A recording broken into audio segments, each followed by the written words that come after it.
Hello everyone, আজকে share করব আরেকটা নিরামিষ রেসিপি। আর এটা এত দারুণ হয় খেতে, তোমরা বারবার বানাবে। সয়াবিনটাকে প্রথমে গরম জলে ভিজিয়ে নরম করে মিক্সার গ্রাইন্ডারে গ্রাইন্ড করে নেব। এরপর সমস্ত রকম মশলা, জিরে গুঁড়ো, ধনে গুঁড়ো, গরম মশলা, নুন, চিনি স্বাদ মতো আর আদা, কাঁচা লঙ্কা, তার সাথে একটু বেসন দিয়ে ভালো করে মেখে মুইঠা তৈরি করে নেব।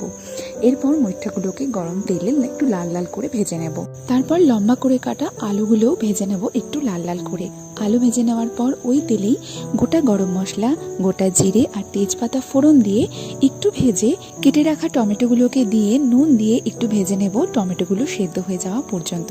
টমেটো সেদ্ধ হয়ে গেলে সমস্ত রকম মশলাগুলো দিয়ে আরেকটু কষিয়ে এরপর যখন মশলা থেকে তেল ছেড়ে আসবে, আদা, কাঁচা লঙ্কা বাটা আর ফেটানো টক দইটা দিয়ে দেব। এরপর মশলা থেকে সম্পূর্ণ তেলটা ছেড়ে এলে জল দিয়ে ভেজে রাখা আলুগুলো দিয়ে ঢেকে রান্না করব আলুগুলো সেদ্ধ হয়ে যাওয়া পর্যন্ত। আলু সেদ্ধ হয়ে গেলে তার মধ্যে